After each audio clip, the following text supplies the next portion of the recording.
Hey, welcome to the AdvisorPro AI podcast. Today we're joined by Diane Moura. Hi, Diane. Hello, nice to see you. Hey, you're founder and CEO of ZenChange Marketing, 20 years consulting with Fortune 500s and 12 years, wow, running ZenChange.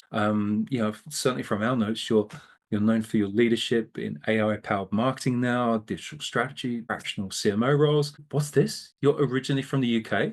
No, not from the UK, from Canada. I'm Oh, from originally from Canada. Canada, but I did live in the UK for about a year. That You was lived in kind of the UK. my Okay, corporate well, base. It's relocated yeah. over there. You're on a UK-based podcast, But soon to part of be the Commonwealth, so it's still good. part of the Commonwealth, exactly. So what motivated that? But you built your business in Miami, right? You Yeah. Well, I mean, for those of you who are not fans of northern climates, as I was not, I quickly realized that, there were opportunities to really live anywhere. And I remember my dad and his wife had a place in Florida and they just wintered down there.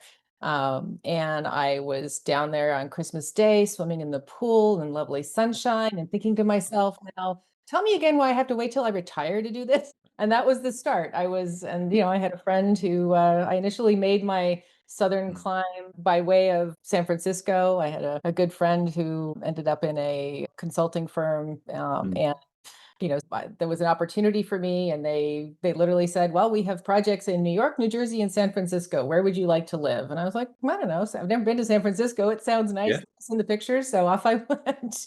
fantastic. Opportunities everywhere, though, isn't it? It's just incredible. Yeah, Just and certainly winter in Miami is a bit of a different prospect to winter in Canada, I'm sure. Absolutely. Yes. I was never a big skier, snowboarder, or anything like that. So I wasn't one of those people who was jumping up and down excitedly when they saw the first snowfall. I was like, oh, here we go again. No, I've just got freezing cold feet and freezing cold hands. Show me the swimming pool immediately.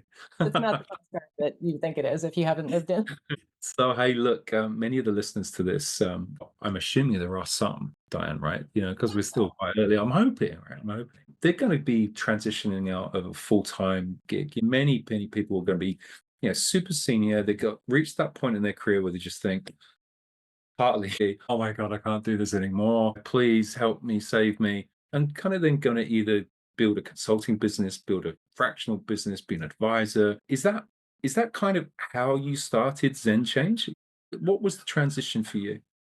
Well, I think I was doing the corporate grind for a number of years. And look, I mean, I got great experience. I got to be in some boardrooms and I had to work with a lot of key executives. And it was more than I could have learned in my education, which, was great, but it was absolutely a tremendous experience. And I got to work all over the world and everything that sounds wonderful, which it was, but Yeah. lifestyle wise, it was every Monday morning before the sun came up, I was off to the airport, and every late Thursday night or Friday, I'd be back. And then on the weekend, you're doing laundry and doing groceries and getting things ready. And then off I go again.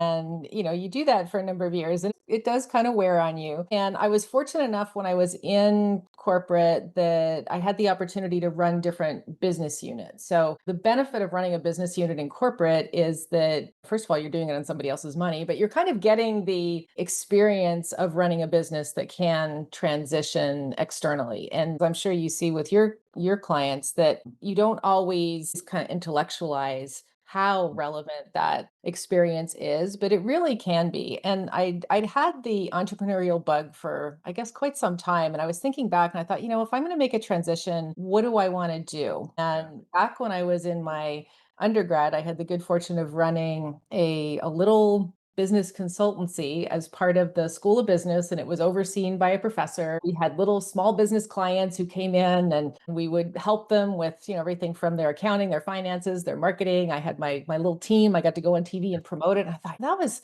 probably some of the most fun I think I've had in my career, and I'd like to do something like that. So I Yeah. decided to go out on my own, making sure that I had, first of all, there was some bonus money I had to get, settled behind me so that I was going out with a cushion. And I think that's a very important thing to make sure that you have. And then I started, and it was me and another person, and then so on and so on. And then we grew. And, I've been able to scale my agency, Zen Change, and we've been quite successful. But I also felt I don't want to say that corporate calling, but I felt that really more high level strategy calling, Yeah. because something that was just in me. I'd been a consultant for so long, and I decided was sort of getting pulled, honestly, into fractional CMO, chief marketing officer roles, and I love that blend of being Yeah.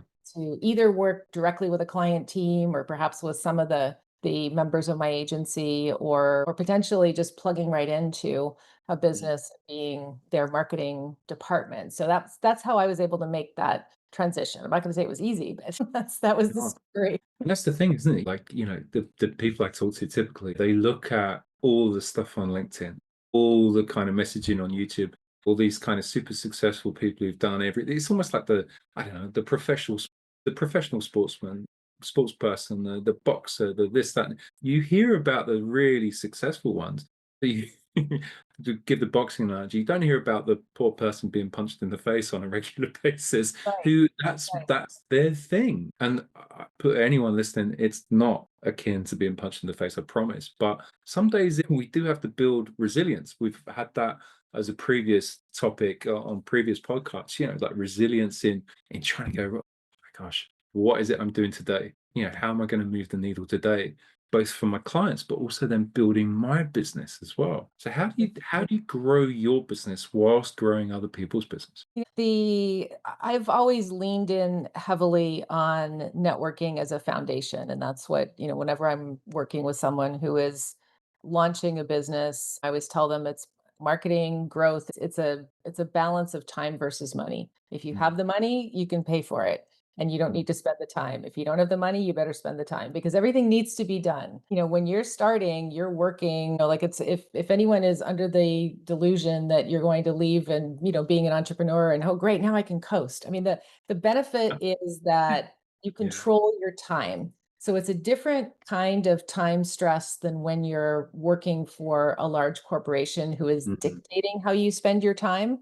Yeah. But when you're controlling your time, it feels better. And you also have that instinct of I'm growing something and this is going to be really cool and you're excited about it. But it's still, be prepared. You're going to be spending, 80, 90, 100 hours a week for quite some time trying to build it up because there's always something. And if you can't yet afford to hire somebody in a particular seat, Yeah, then that's right. It's you have you. to do it. It just has to be done. You have to be careful because at least here in the US, I think it's 65% of businesses fail within the first 10 years. 20% of them don't even make it through the first year. Yeah. So, one, you got to make sure that you have cash behind you, right? I mean, that's, having that cushion is I think really, really important because that is the reason why businesses Yeah. fail. But, as you're growing, I think networking is something that, definitely I think has been very helpful for growing my business. And then as you are able to deliver to clients, then you start to get that word of mouth, which is great. But before then, you're out at events, you're pounding the pavement, you're joining networking organizations. You have to, make sure you have budget for that. And you're spending time and you're having one-to-one discussions with at least two people a week. At least. I mean, I used to, Tuesdays was my networking day when I was kind of getting things going. And I had a networking meeting that I would go to, and I would line up a couple of coffee shop meetings just before Yeah. then. And then I'd make sure that in that day, that was pretty much my outreach. I'm going to reach out, make sure that I'm keeping my network warm and always being generous with your referrals. And, there's a concept that Dr. Ivan Meisner started with BNI that's called giver's gain. Call it the law of reciprocity. It's, different The pay names. it forward kind of thing. Yeah. The whole idea of if you go into, let's say you and I are I've never Mm. met and we're having a discussion about each other's Yeah. business. You tell me about yours, I tell you about mine. I make sure I ask you what kind of professionals can I introduce you to who would be good for your business? Not necessarily end clients, but who could be a good referral partner for you? Yeah. And you tell me, and then I look into my network and I find those people and I make those introductions with no expectation of anything in return. Absolutely. What's going to happen? Absolutely. Colin, how are you going to feel? Are you going to think I'm gonna feel of amazing. Diane, sign me up immediately. Send me the form immediately. I do a lot of that as well. Yeah, it does come back. Some of it doesn't. In fact, I'd probably say most of it doesn't. But I still feel that as being part of a startup community here in the UK and previously in Miami and elsewhere, actually, I want to be important to that community. And it sounds like you do too, as in, I want to be able to connect that person to that person because, hey, that's probably the right thing to do. And Hopefully once they'll you become to me. known as a connector, people will seek you And out. Networking is key. And then the other thing, and I know that, this is going to, you'll like this idea, but get a coach, have a mentor, have somebody who's been there, done that, who can help you through it. Because a lot of times when you're an entrepreneur and you're trying to figure everything out on your own, it feels like something between the old game of whack-a-mole and being the ball in a pinball machine, because it's like you're making that mistake, making this mistake, and you're learning from it. But yeah, why do you have to learn all of the lessons yourself first? Why can't you lean on someone who has learned those lessons yeah, and can give you that guidance and can be your sounding board? And it's hard. Like when you're the CEO, you look left, you look right, it's you. You're at the top of the heap, and there's certain things that even once you scale to the point when you get a leadership team, there's certain things you can't really talk to your leadership team about. It all comes yes, back to you, right? I mean, you're yeah, responsible, you're accountable for the company. So, if you have a sounding board, whether it's an organization or some advisors, a board of advisors or a coach, but have other people at your level. Don't be the smartest person in the room. absolutely great. And I guess it comes into why I still work extensively with founders. First of all, A, I love it, but B, I go back way too long. I'm not going to carbon date myself, right? But way too long.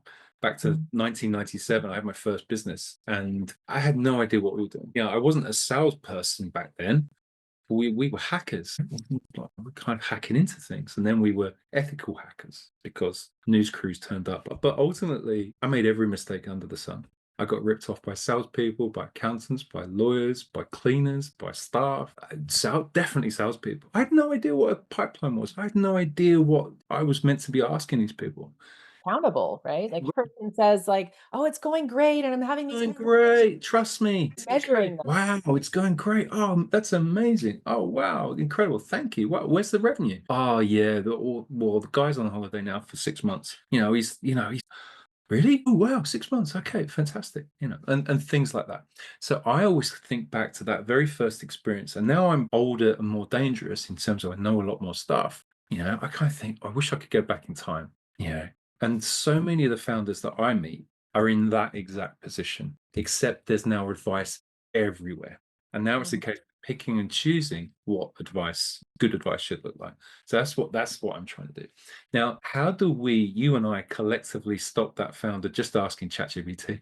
Well, so that's an interesting question, because so now we're walking an interesting line, right? Because Right. actually ChatGPT can be helpful. And if you Yeah. properly or train a custom GPT to Mm. be your initial advisor, if you will, you can get value. You can absolutely get value. It's not necessarily trained, but it is a good initial sounding board. And I think of it almost like, how would you use ChatGPT to get medical advice? Would you use it Mm. instead of your doctor? Probably not, but you would use it to do a little research on your symptoms and what it recommends and who are some of the best providers and what are some of the procedures. And then you would take that information and you would go to your doctor and you would ask smarter questions. So I kind of look at it, it's similar. It's, there's a lot, and look, AI is accelerating dramatically, as anyone who's paying attention will know. And you and I are going to have a conversation 6 months from now, and we could be having a completely different conversation about how to use it, how not to use it. Currently, you really need a human in the loop for a lot of what AI does, just to have that sanity check. Like if you're creating marketing collateral or you're creating assets, and would you have AI today create your LinkedIn posts and your personal profile and automatically post them without you seeing them? A lot of people are like, People are doing it. I know. But, if you're really trying to build your personal brand, are you going to do that? Or do you want to at least look at what it does first? Do you want to give it maybe a little bit more guidance and train it like that smart employee that you have, right? Because it needs Absolutely. to learn with time. So, similar with strategy. I think using AI as input to strategy is almost like the next Yeah. untapped frontier in a sense, Yeah. because a lot of people are asking, name your favorite LLM, but ask it to go do research on something or tell me how to do this or how to do that. And it's good at that. It's also pretty helpful as a sounding board. but it Yeah. doesn't, just like, there's kind of this dangerous trend, I think, now where some younger generations are using these LLMs almost as relationships, friendships. That's kind of a slippery slope, right? When we start heading in that direction. So it's kind of similar if you're looking for a coach, or if you're looking for a CMO, or if you're looking for, a consultant, or, name your professional, you're looking for an attorney. Yes, absolutely. It adds value and it's going to give you some direction. Are you going to take $500,000 and invest it in a particular business direction based on what an LLM told you? Maybe a little risky. That's the thing. What if everyone then does that? Well, then you have a market movement, don't you? It's kind of crazy. Someone asked me the other day, so what would I say to, let's say, a 12, 13, 14-year-old kid who's just about to, embark on their career? And my response was instantly, well, be human, Yeah. because there's so many things out there that might not exist in 5 years, six Yeah. years, 7 years. And I'm not seeing enough right? Because anything of that.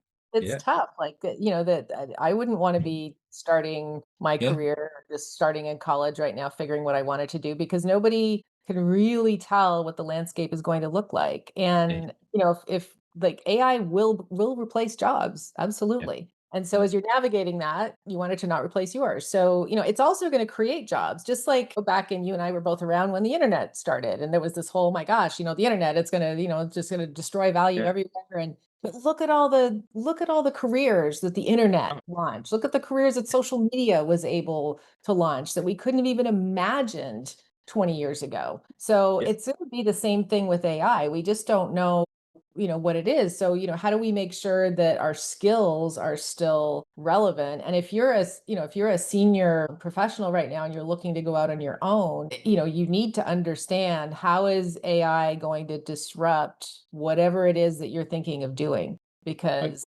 well, Absolutely. We're using contextualized AI to then help deliver client documents, to try and make sure that that advisor is able to deliver things much, much quicker. So I dreamt this up a couple of years ago, and people are finding it really useful, because instead of report writing and things like that, which we, you know, building a sales playbook or a marketing plan, or go to market strategy and spending 6 weeks doing that, I've got all of a sudden this heavy lift.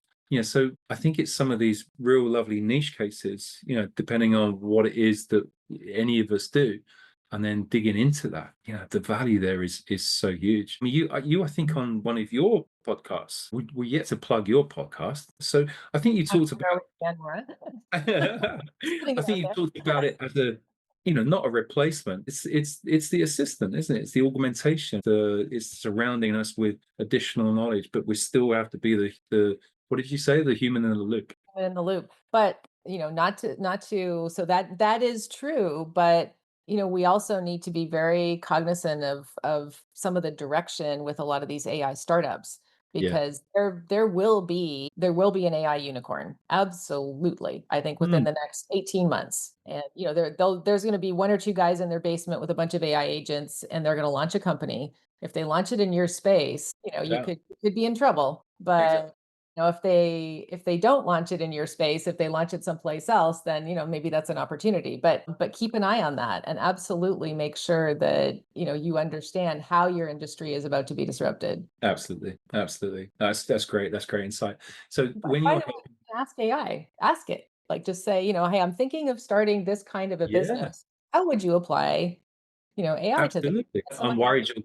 I'm worried you're going to come along and take all my jobs. Well, can you please give me a guarantee that you're not? And it's going Yeah. to say, yeah, of course I'm not going to do that. So I guess then, how are you currently then helping clients balance that line between automation, between AI, and this human centered, I would imagine, brand and storytelling and all the great things that you do from, all that great history and background you've got from marketing. Yeah. So, I mean, we are leveraging AI, and we're helping clients to do that. And then we're looking at, like, what are some of the areas where you still really do need a human in the loop? I mean, aside from the obvious QA, and but kind of building out the brand direction, the funnel strategy, and really going all in on your personal brand as a founder. So you have a podcast, I have a podcast. great low friction way to meet people, Yeah. right? And then you're expanding your network that way. Record a lot of video. There's a lot of things that you've seen what Google VO3 is able to do. I mean, you can crank out some amazing AI only videos, but then that doesn't replace the experienced leader talking directly to the camera and sharing insights and experiences, and people are still gravitating toward those real world stories. And I Yeah. think because there's such a proliferation of AI content, that it doesn't mean it's all good, right? So there's a lot of content out there, but we're seeing platforms like Reddit, like Substack getting Mm. more, because there's almost, I'm not going to call it a backlash, but it's almost a counterbalance of, I think people realize that a lot of the content that they're seeing on social media might not be real. It It's could be generated by AI. So they're going, if they really want an opinion about something, they're going into Reddit and they're asking people there. And that's a community where, if you try to go in there and quote unquote market or sell, unless you're buying ads on Reddit, which is not a bad thing to do, but the community will jump all over you because it's yeah. very raw and real there. So I think Yeah. understanding that counterbalance and really, kind of helping people to navigate through, where is your target audience? Yeah.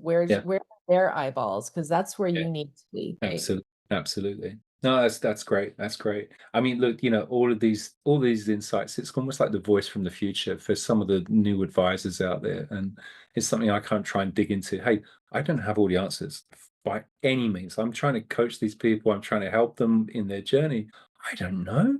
We're all kind of making it up as we go along. If anyone's listening to this, I'm not making it up as I go along, I promise. There's Has definitely a 7 steps. methodology. That book is coming. Having the skill and the knowledge from before, having that experience, from the human bit to say, hey, look, this worked before.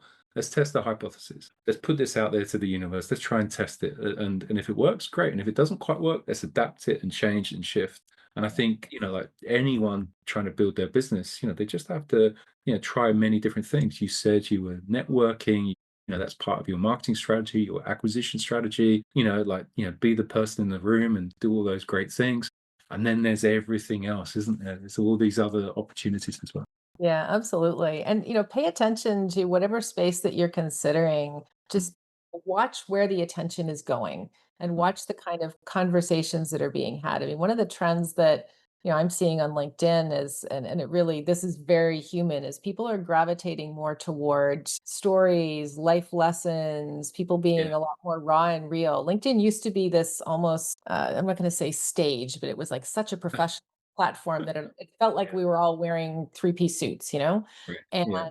and now I think we're wearing business casual on LinkedIn, and we're real. We're Yeah. actually human, and people are building their audiences from sharing those life lessons and, admitting to mistakes that they've made and, talking about the impact, and they're building an audience that way so that it really humanizes the brand. I think that's a lot of the Yeah. power of personal brand marketing, Yeah. is just Yeah. humanizing your brand so that then people will want to reach out and connect with you. So every night, periodically you're dropping little tips and hints and all sorts of other things, but you're mixing that up with the idea of being human. So people know it's like, hey, this is a real Yeah. professional that I can connect with, and I kind of get a feel for what it would be like to work with them. And I think they Absolutely. could relate to me. So that's, it's that we Yeah. still, despite all of the, crazy advancements in technology, we're still people who want to connect with people. Absolutely. Absolutely.